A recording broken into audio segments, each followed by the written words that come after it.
دجال کے بارے میں بہت سارے حدیث ہیں، لیکن ایک حدیث میں ہمیں دجال کی ایگزیکٹ لوکیشن کے بارے میں بہت سارے ہنٹس دیے گئے ہیں، اور یہ حدیث ہم سب نے بار بار سنی ہوئی ہے کہ ایک دن بھری محفل میں رسول اللہ صلی اللہ علیہ وسلم کے پاس ایک عیسائی آیا اور اس نے اسلام قبول کر کے اپنا واقعہ سنایا کہ میں اور کچھ لوگ عرب سے مشرق کی طرف روانہ ہوئے، ہم ابھی راستے میں ہی تھے کہ اچانک سمندر کا موسم بدل گیا اور ہماری کشتی اپنے راستے سے بھٹک گئی۔ ایک مہینہ ادھر ادھر بھٹکنے کے بعد سمندر نے آخر کار ہماری کشتی کو ایک جزیرے کے پاس لا کھڑا کیا۔ بڑی کشتی ڈاک کر کے ہم چھوٹی کشتیوں کے ذریعے اس جزیرے پہ پہنچے،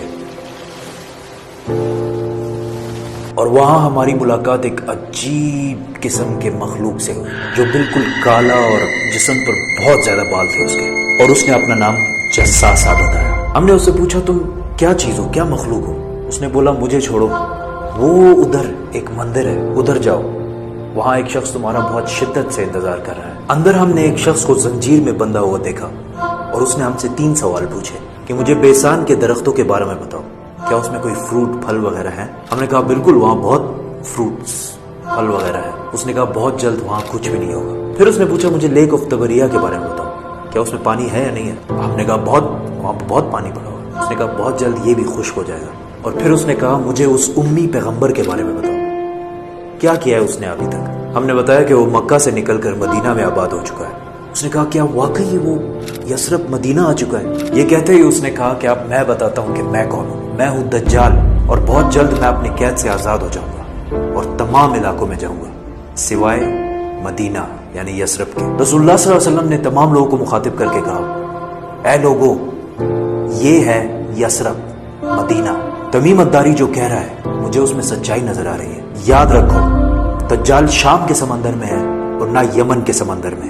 اور اپنے ہاتھ سے مشرق کی طرف اشارہ کر کے کہا دجال مشرق میں ہے، دجال مشرق میں ہے، دجال مشرق میں ہے۔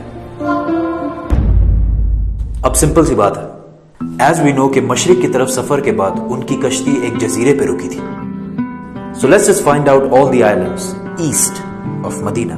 مدینہ کے ایسٹ میں there's the famous Arabian Sea، اور اس میں مینلی 4 جزیرے پائے جاتے ہیں: Lakshadweep island in India, Socotra island in Yemen, Masirah island in Oman, and Astola in Pakistan. حدیث میں کلیئرلی فرمایا گیا ہے کہ دجال یمن کے سمندر میں نہیں ہوگا، تو یہ 2 آئلینڈز تو نکل گئے۔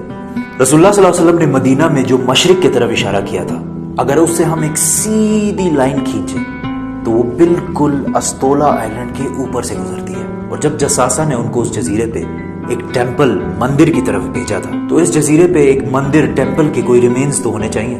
انڈیا کے اس آئلینڈ میں تو ایسا کچھ بھی نہیں ہے، لیکن پاکستان کے استولا آئلینڈ میں پتہ ہے کیا ہے؟ مندر۔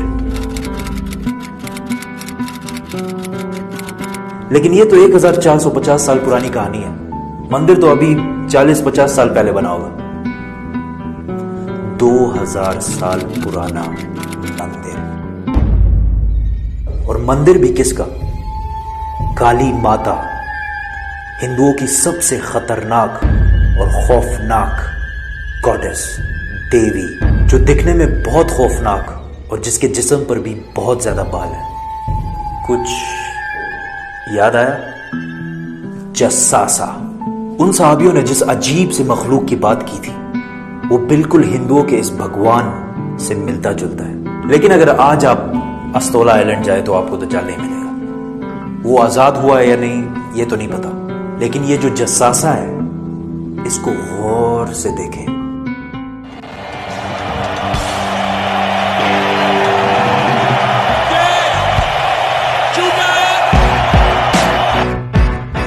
نائنٹین 70 کے امریکن میوزک انڈسٹری کے سب سے بڑے بینڈز میں سے ایک بینڈ رولنگ سٹونز ہے۔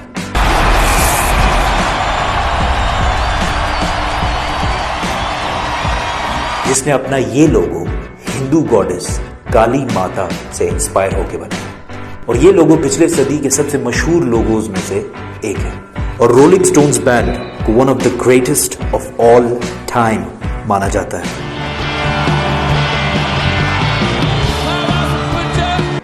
ون وے اور دی ادر، دجال کے جزیرے والے جساسا کا پوری دنیا کے میوزک انڈسٹری اور فلم انڈسٹری کو شیپ کرنے میں بہت بڑا ہاتھ ہے۔